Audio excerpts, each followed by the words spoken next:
The void between galaxies stretched endless and cold. A darkness so complete that even the bravest warriors of the collective armada sometimes whispered prayers to gods they had abandoned centuries ago. 7,000 warships drifted through this emptiness in perfect formation, their hulls gleaming with the light of distant stars that would take 1,000 lifetimes to reach. The HFY had been running for 12,000 cycles, always moving, never stopping, never looking back at what chased them through the black sensor officer Crix, then sat at his station on the flagship. Eternal vigilance, his 4 compound eyes scanning the endless streams of data that flowed across his screens. Like rivers of light, he had performed this duty for 60 cycles. And in all that time, he had never seen anything that surprised him. The universe was empty.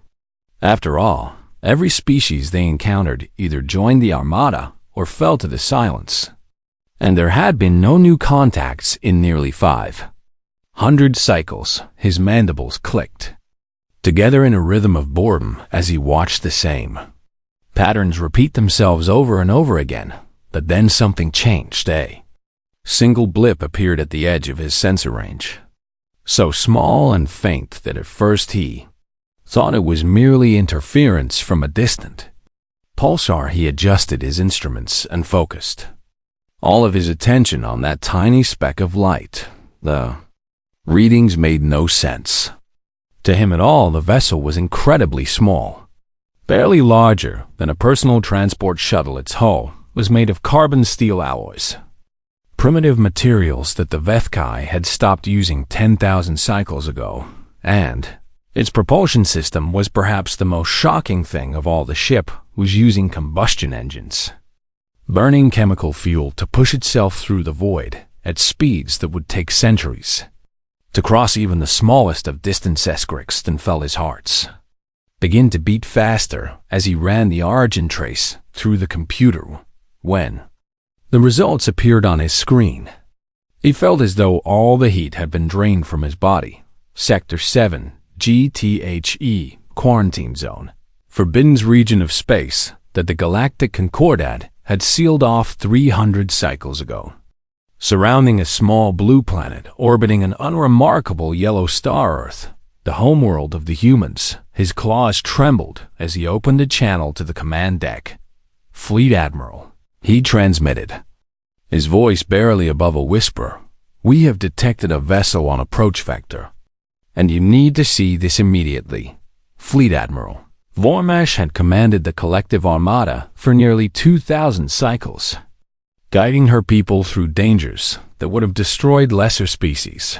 Her crystalline hide shifted colors constantly, displaying her emotions in patterns that her officers had learned to read like text. When she received the transmission from Crix, then the colors that rippled across her body were ones that no officer had ever seen before. Fear, pure and absolute fear. She rose from her command throne and moved to the central holographic display with steps that seemed almost reluctant, as though she was walking toward her own execution. "Show me," she commanded. The image that appeared before her was so primitive, so impossibly crude, that she almost laughed. The vessel looked like something a child might build from spare parts, all harsh angles and exposed machinery and clumsy welds. But then she saw the origin data, and her laughter died in her throat. "This cannot be real," she said, her voice carrying across the silent bridge. The humans were evaluated and classified as a Category 12 threat over 300 cycles ago, and they were decades away from achieving even basic spaceflight at that time. Crix then appeared beside her, his compound eyes wide with terror. "The vessel is broadcasting a signal, Admiral, and it appears to be a request for communication." "What are they saying?" "They are requesting peaceful contact, Admiral, and they claim to come in friendship." Vormash stared at the tiny ship on the display, her mind racing through possibilities that grew more terrifying with each passing moment. The humans had been contained. Quarantine had been established specifically to ensure that humanity would develop slowly, carefully, under the watchful eyes of Observers who would guide them away from the path of destruction, but somehow they had broken free. Somehow. They had achieved faster than light travel in a fraction of the time that any projection had predicted, and now they were here, knocking on the door of the largest military fleet in the known universe with nothing but a crude vessel and a message of peace. Send a priority alert to all ships, Vormash commanded. Full defensive formation immediately. The order went out. And within moments, the 7,000 ships of the collective armada began to move, rearranging themselves into patterns designed to maximize firepower and minimize exposure.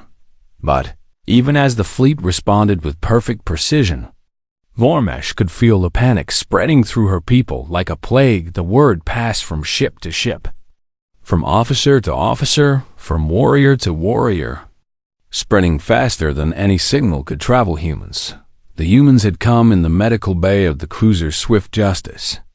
A team of surgeons abandoned their patient mid-operation and fled to the escape pods on the destroyer Righteous Fury. An entire crew locked themselves in the cargo hold and refused to come out. A battleship captain of 200 cycles experience broke down weeping at his command station, begging his officers to tell him it was not true. Vermesh watched the chaos unfold across her fleet with a mixture of horror and understanding. She had read the files on humanity. She knew why. Her people were afraid. The humans were not like other species. They did not develop in predictable patterns or follow the natural laws that governed the rise of civilizations. They were something else entirely, something that the universe had never seen before, and now they were free. She turned to her communications officer with a command that felt like surrender. Open a channel to the human vessel.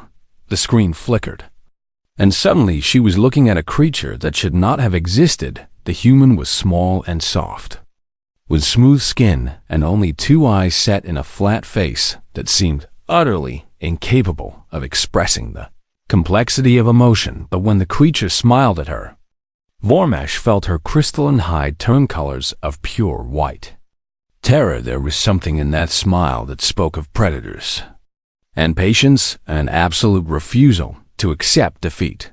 Greetings, the human said in a voice that was somehow both gentle and terrifying.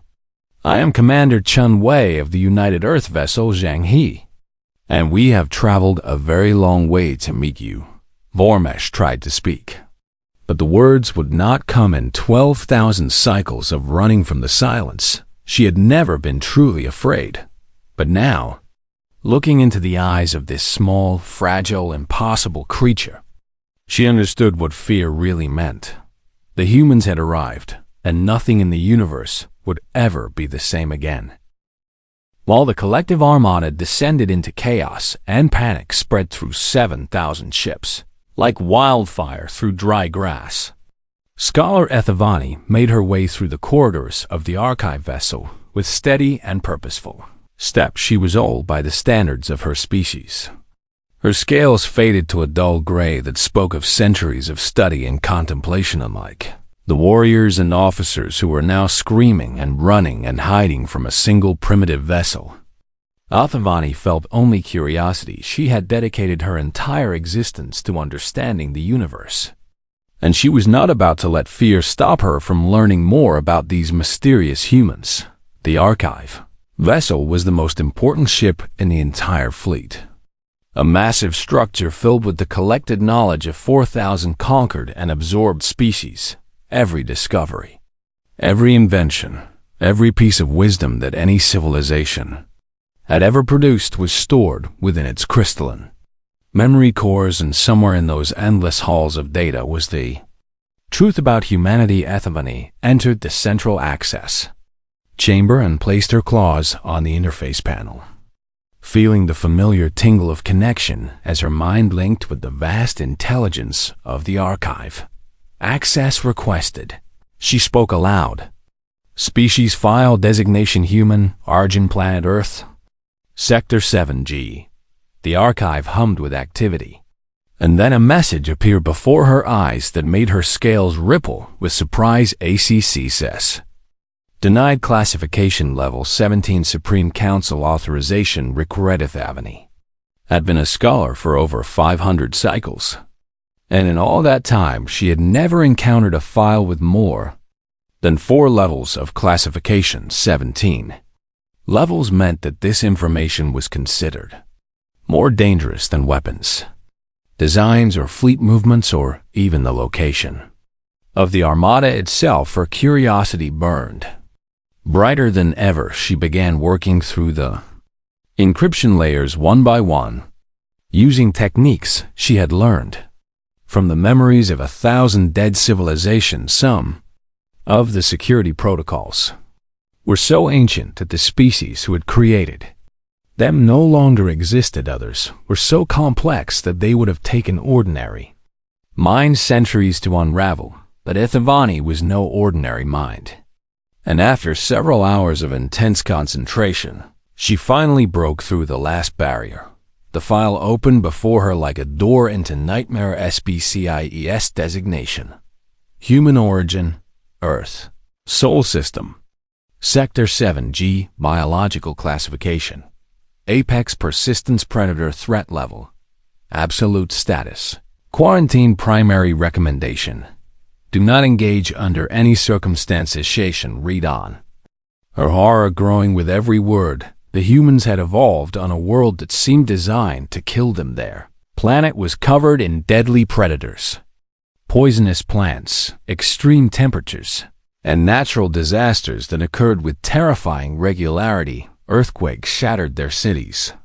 Floods drowned their populations. Plagues swept through their species, killing millions. And ice ages covered their world in frozen death. Any other species would have been destroyed 1,000 times over, but the humans did not die. They adapted, they survived, they conquered. The file contained detailed biological assessments that made Ethivani feel sick with fear. Humans were persistence predators, which meant they did not hunt by speed or strength, but by simply refusing to stop. They would chase their prey for days without rest, walking and running and following, until their target collapsed from exhaustion. Their bodies could continue functioning even with massive damage that would kill any other known species instantly. They could lose limbs and survive, suffer infections and recover, break bones and heal stronger than before. Their immune systems were so aggressive that they sometimes attacked their own bodies. Yet the humans lived on regardless. But it was the psychological data that truly terrified her. Humans formed social bonds with anything and everything around them. They domesticated predators and made them into companions. They treated machines as friends and gave them names they would die for. Abstract concepts like honor, freedom, and loyalty. They formed tribes and nations and ideologies. And they would fight to the death for ideas that existed only in their minds. The file included records of human history, and Ethivani found herself unable to look away from the horror. The humans had been at war with themselves for their entire existence. They killed each other in numbers that defied comprehension. Millions and millions dead in conflicts that sometimes lasted for generations, and yet they kept growing, kept spreading, kept building. They'd even created weapons capable of destroying their entire planet, not as a deterrent against external threats, but to use against each other. And they had actually used these weapons twice, on their own cities, on their own people. The file contained a simulation that had been run by the Galactic Concordat 300 cycles ago, predicting what would happen if humanity achieved faster than light travel within the next 500 cycles. Savani watched the projection with wide eyes in the simulation. Humanity spread across the galaxy like a virus, consuming resources and establishing colonies at a rate that no other species had ever matched.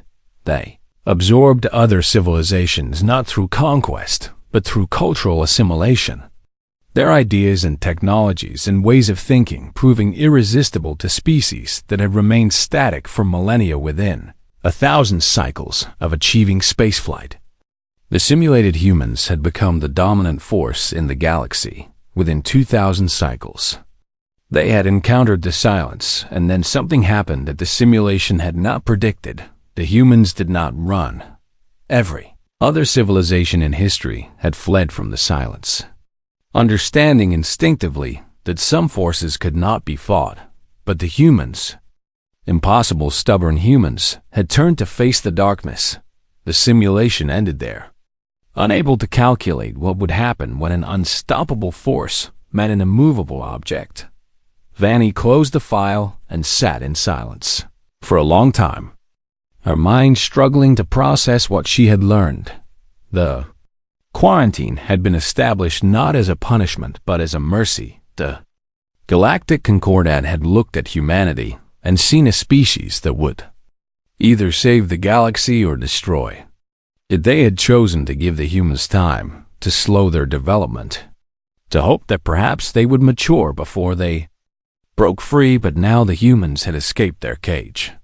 Centuries ahead of schedule, they had achieved the impossible with nothing but their own stubborn refusal to accept limitations, and they had come to the Armada not with weapons drawn, but with hands extended in friendship.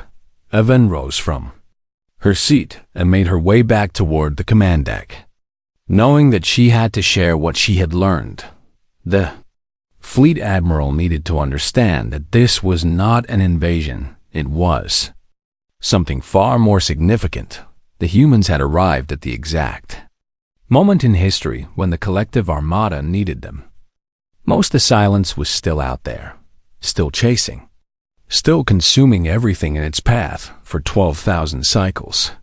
The Vethkai had run because they had no other choice, but perhaps, just perhaps, the humans offered a different path, a species that had conquered their own death world, survived their own destructive nature, and refused to accept defeat even when facing annihilation. Perhaps such a species could teach the galaxy how to stop running, and perhaps, for the first time in history, someone would finally stand and fight. Athani quickened her pace, her old scales feeling young again with purpose and hope. The humans had come, and she intended to find out exactly what that meant for the future of them all. Commander Chun Wei stood at the viewport of the Zhenghe and watched 7,000 alien warships rearrange themselves into what was obviously a defensive formation. She had studied military tactics for most of her adult life, and she recognized fear when she saw it. These aliens, whoever they were absolutely terrified of her tiny vessel. "They are bringing their weapons online," Lieutenant Okonkwo reported from the sensor station, her voice calm despite the impossible situation. "I am counting enough firepower to vaporize a small moon." Chen Wei nodded slowly without taking her eyes from the viewport. The alien ships were beautiful in their own way. Great crystalline structures that caught the light of distant stars and scattered it into rainbows of color each. One was easily 100 times larger than the Zhenghe, and there were 7,000 of them arranged in patterns that spoke of ancient military traditions. "Are they responding to our hails yet?" she asked. "Negative, Commander, but I am detecting massive communication traffic between their vessels. And if our translation matrix is working correctly, then they appear to be experiencing some kind of fleet-wide panic." Chen Wei allowed herself a small smile at that. Humanity had spent centuries looking up at the stars and wondering if they were alone, fearing what might be out there in the darkness, imagining alien invasions and interstellar wars. And now here they were, first contact with an alien civilization. And it was the aliens who were afraid. "Keep trying to establish communication," she ordered, "and make sure they understand we come in peace." She turned away from the viewport and walked through the cramped corridors of her ship, touching the cold metal walls with something like affection. The Zheng, he was not a beautiful vessel by any standard. She was ugly and crude, and held together by welds and prayers and the stubborn determination of engineers who refused to accept that their job was impossible. But but she flew against all odds and all predictions. And all the experts who had said humanity was centuries away from interstellar travel. The Zhang he flew Chen-Wei remembered the day they had found the alien probe crashed in the mountains of Tibet. She had been a young officer then, barely out of the academy, assigned to a research team that was supposed to be studying geological formations, when they discovered the wreckage of something that was clearly not from Earth. Everything changed. The technology inside the probe was thousands of years beyond anything humanity had ever created. But human scientists had looked at it and seen not impossibility but challenge. Within 50 years, they had reverse engineered the propulsion system. Within 70 years, they had built the first prototype. Within a century, they had the Zhanghe ready to carry humanity to the stars. And now here she was, Commander Chen-Wei, standing in the presence of an alien fleet that clearly considered her species to be some kind of threat. She wondered what they knew about humanity that had made them so afraid.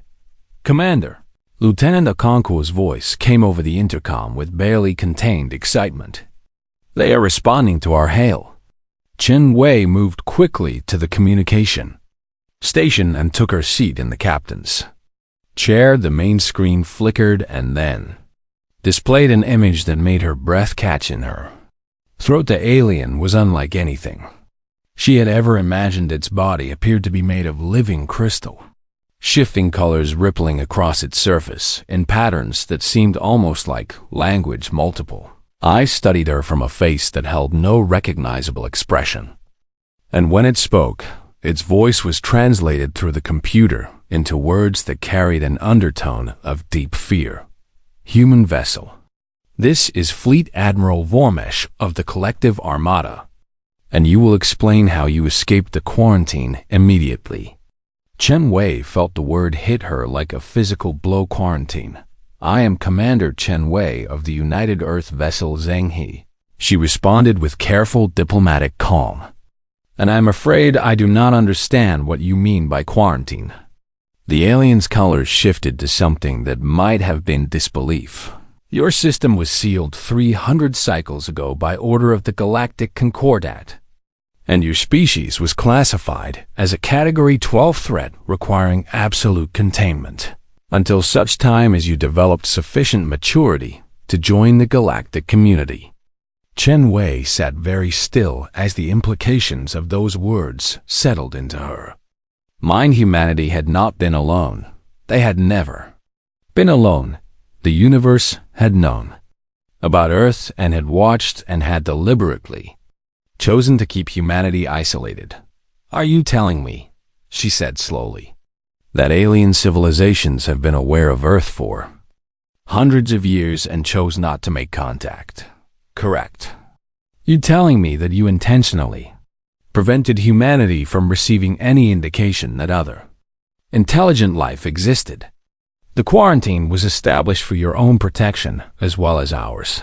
Chen-Wei thought about human history. She thought about the plagues that had killed millions, the wars that had devastated continents, the famines and disasters and countless preventable tragedies that had marked humanity's long struggle to survive all that suffering, all that death. And the galaxy had been watching the whole time. They had the technology to help, to cure diseases, to end hunger, to prevent wars, and they had chosen to do nothing. They had chosen to put humanity in a cage and watch them struggle like animals in a zoo. She felt anger rising in her chest, hot and dangerous, but she pushed it down with the discipline of decades of military training. There would be time for anger later. Right now she needed information. "Fleet Admiral Vormesh," she said with a smile that did not reach her eyes, "I think we have much to discuss, and I would like to request a formal meeting to establish diplomatic relations between humanity and your collective armada." The alien's colors flickered rapidly in what Chen-Wei was beginning to recognize as agitation. "You do not understand the situation, Commander, and the fact that you have broken the quarantine changes everything." "Then help me understand." There was a long pause, And Chen Wei could almost feel the alien wrestling with some internal conflict. Finally, Vormesh spoke again. Very well. Commander Chen Wei and I will arrange for a meeting on neutral ground. But you must understand that what I have to tell you will not be easy to hear. I have already learned that my species has been deliberately isolated and lied to for centuries. Chen Wei responded. So I think I am prepared for difficult truths. The alien made a sound that the translator interpreted as something like bitter laughter. No. Commander, you are not prepared, but you will learn soon enough. The screen went dark, and Chen Wei sat alone in the silence of her small ship, surrounded by 7,000 alien warships, thinking about cages and watchers and all the stars humanity had dreamed about reaching. They had finally made it to the stars, and the stars, it seemed, had been watching them all along. She stood and moved back to the viewport, looking out at the gathered fleet with new eyes. Whatever came next, whatever secrets the aliens revealed, one thing was certain: humanity had escaped their cage, and they were never going back. The meeting station had been constructed in less than 12 hours, a temporary structure floating in the void between the Zhanghe and the collective. Armada Chen Wei had watched through her viewport as alien construction. Drones assembled the platform with efficiency that bordered on miraculous, weaving metal and crystal together into a space that could support both human and alien life. Now she walked through the airlock and into a chamber that held representatives from 30 different species, all of them staring at her with expressions that ranged from terror to fascination. She was the only human present. Lieutenant de Concours had wanted to accompany her, but Chen Wei had insisted on going alone. This was first contact, and she wanted to send a message about human courage. She took her seat at the central table and looked around at the assembled aliens, noting the incredible diversity of forms and shapes that surrounded her. There were beings of crystal like Admiral Vormesh, creatures of shadow and light, entities that seemed to exist as clouds of living gas, and things that her human mind could barely comprehend. All of them had one thing in common: they were afraid, not just of her, she realized, but of something else entirely, something they had been running from for a very long time. Thank you for agreeing to meet with me, she began, and I hope this can be the start of a productive relationship between humanity and the Galactic Concordat. Admiral Vormesh shifted colors in what Chen Wei now recognized as discomfort. Commander Chen Wei, before we can discuss any future relationship, you must understand the truth about why humanity was quarantined. I am listening. An elderly alien moved forward from the crowd, her scales gray with age and her movements slow and deliberate. Chen Wei recognized the species from the database the aliens had provided. A scholar of the Vethkai named Ethivani. Commander, the scholar said with a voice that carried centuries of weariness. What do you know about the silence? Chen Wei shook her head. I have never heard that term before. Ugh. Ripple of something like despair passed through the assembled aliens, and Ethivani closed her eyes for a moment before continuing. The silence is the reason the collective armada exists. And it is the reason we have been running through the void for 12,000 cycles. She activated a holographic display that showed a map of the galaxy. Vast spiral arms of stars spinning slowly in the darkness. 300,000 cycles ago, the galaxy was filled with thousands of civilizations. Countless species building empires and exploring the stars and creating wonders that we can barely imagine. Today, parts of the map began to dim, sections of the galaxy going dark one by one. And then the silence came. What is it? Chen Wei asked, leaning forward with intense focus. We do not know, Ethivani admitted. And no one has ever survived an encounter with it long enough to send back information. It is not a species or an enemy in any sense that we understand, Admiral Vormesh added, but rather a force, a phenomenon, an ending. Civilizations that grow too fast attract it, HFY continued. And species that expand too aggressively, that consume too many resources, that reach too far beyond their natural boundaries. She gestured at the darkened sections of the map. 900 civilizations have been consumed by the silence in recorded history. And there is no weapon that can harm it, no shield that can stop it, no negotiation that can appease it. When it comes, Vormesh said quietly, everything ends. Chun Wei absorbed this information with the careful attention of a soldier evaluating a threat. And the collective armada has been running from this silence for 12,000 cycles. We are the last survivors, HFY confirmed. Gathered from 1,000 different species, all united by one simple truth. We cannot fight the silence, Vormesh said. And so we run. Chun Wei sat in silence for a long moment. Processing what she had learned, the universe was not empty and had been full of life once, teeming with civilizations and wonders, and something had eaten it. All what does this have to do with humanity? She finally escaped. Vani looked at her with eyes that held something like pity. Humans grow faster than any species we have ever recorded, Commander.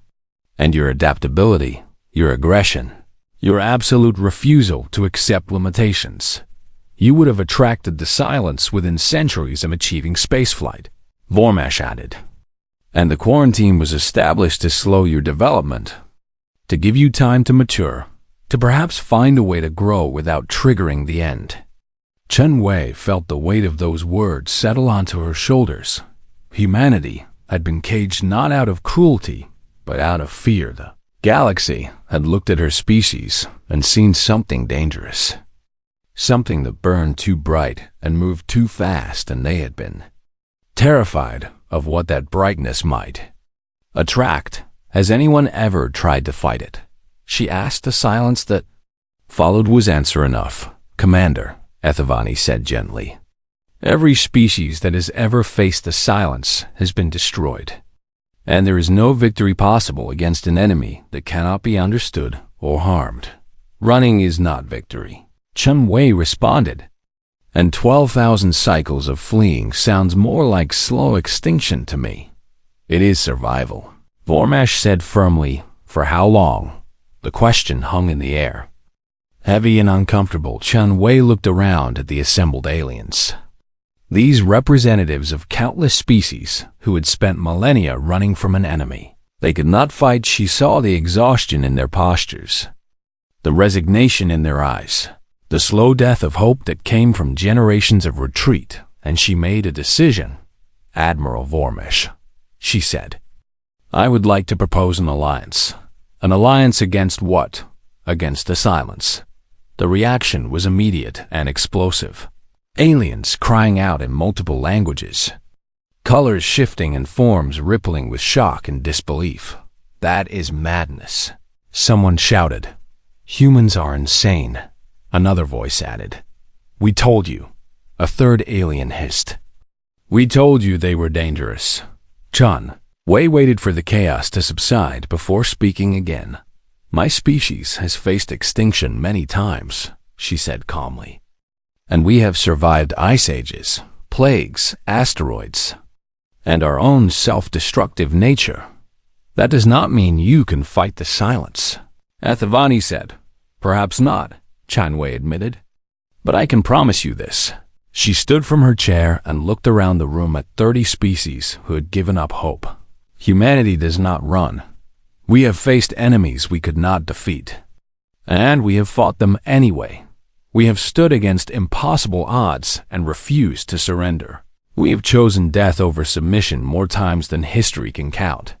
And sometimes, against all logic and all reason, we have won. She turned to Admiral Vormesh. Your fleet has been running for 12,000 cycles.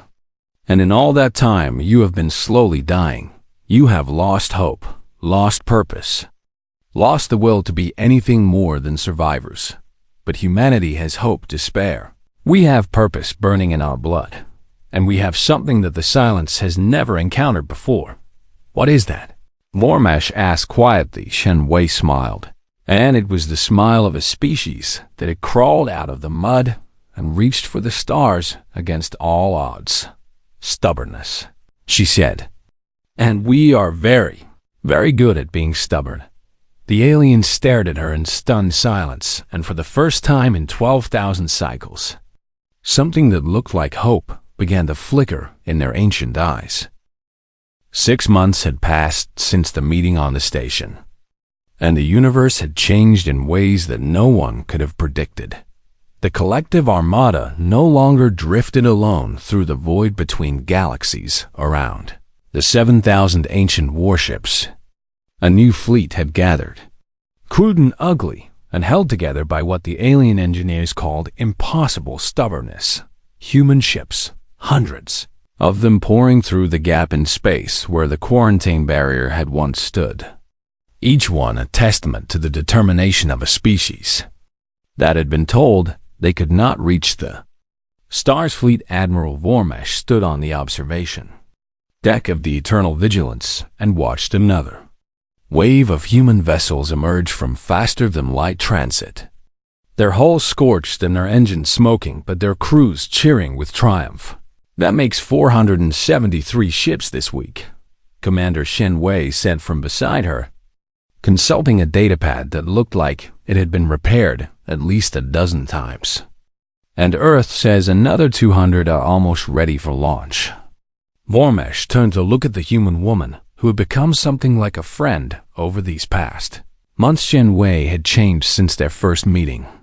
The careful diplomacy replaced by something harder and more determined. She had taken the truth about the silence and transformed it into fuel for action, broadcasting the information back to Earth and sparking a mobilization unlike anything in human history. Your people continue to surprise me, Vormesh admitted, her crystalline hide shifting to colors of genuine admiration. And I did not think it was possible to build so many ships in such a short time. Chen Wei shrugged in that casual way humans had, that seemed to dismiss the impossible as merely difficult. We told our people that something out there was eating civilizations, and that if we did not fight it, then eventually it would come for us too. And they believed you. Humans have never needed much encouragement to prepare for a fight, Chen Wei said with a small smile. And we have been dreaming about going to war with alien monsters since we first started telling stories. Around campfires, Vormesh made the sound that her species used for laughter, something she had been doing more often lately. Your engineers have been making modifications to our vessels, she said. And some of my officers are concerned about the changes.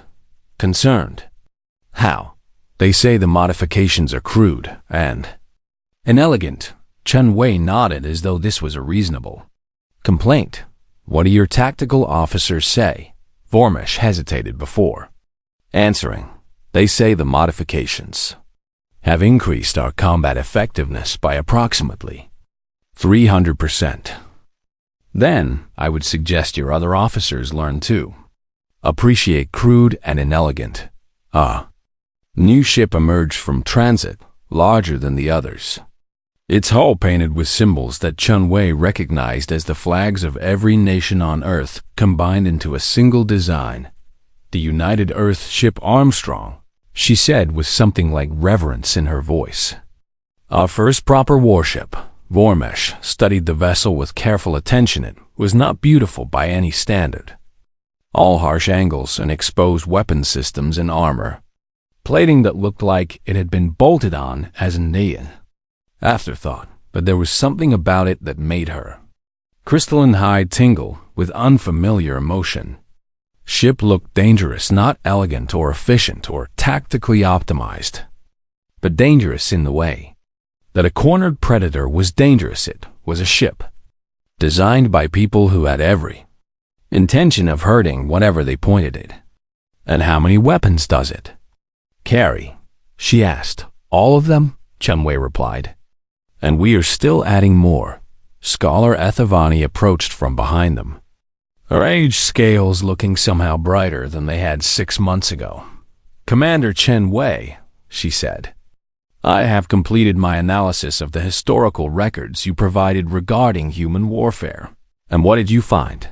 Ithvani shook her head slowly, her eyes wide with something between horror and amazement.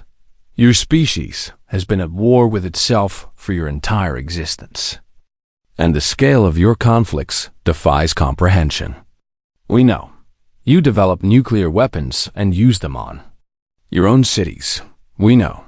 You created biological and chemical weapons capable of exterminating entire populations. We know. And yet, you are still here, Ithvani said. And still growing, still building, still reaching for more. Chun Wei turned to face the scholar directly. What is your point?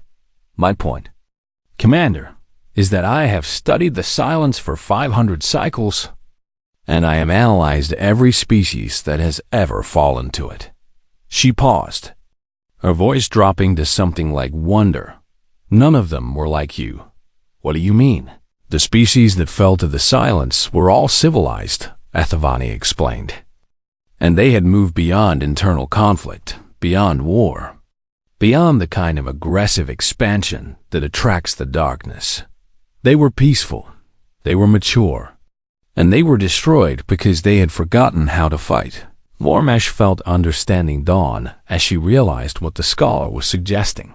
You think the humans might be different. I think, Ithvani said carefully, that the silence has never encountered a species that treats war as a way of life. I think it has never faced an enemy that has been practicing violence against itself for thousands of years. I think the humans might be exactly what the galaxy needs, not despite their aggression, but because of it. Chun Wei listened to this analysis with the expression of someone who was not surprised. We have a saying on Earth, she said quietly, that the enemy of my enemy is my friend. But we have another saying that is perhaps more relevant here. What is that? Chun Wei looked out at the gathered fleet. Human and alien ships side by side, preparing for a war that no one had ever been foolish enough to fight. If you want peace, she said, prepare for war. A signal came through the communication system, and Vormesh recognized it as a fleet-wide broadcast from the human flagship. A song began to play. Something old and strange and filled with a fierce joy that made her crystalline hide resonate with unexpected emotion-human voices. Thousands of them, singing together across hundreds of ships. She did not understand the words, but she understood the feeling behind them. It was the sound of a species that had been caged for centuries, finally set free. It was the sound of warriors preparing for battle. It was the sound of hope. Vormesh looked at Chun Wei and saw tears streaming down the human woman's face, even as she smiled. What is this song? Vormesh asked. An old song, Chun Wei replied, from an old war, written by people who refused to surrender, even when all hope seemed lost. It reminds us who we are. Behind them, more ships continued to arrive, human and alien alike. The fleet growing larger with every passing hour for 12,000 cycles. The collective armada had run from the silence. They had fled from galaxy to galaxy, watching civilizations fall and species die, never stopping, never fighting, never hoping for anything more than another day of survival. But now things were different.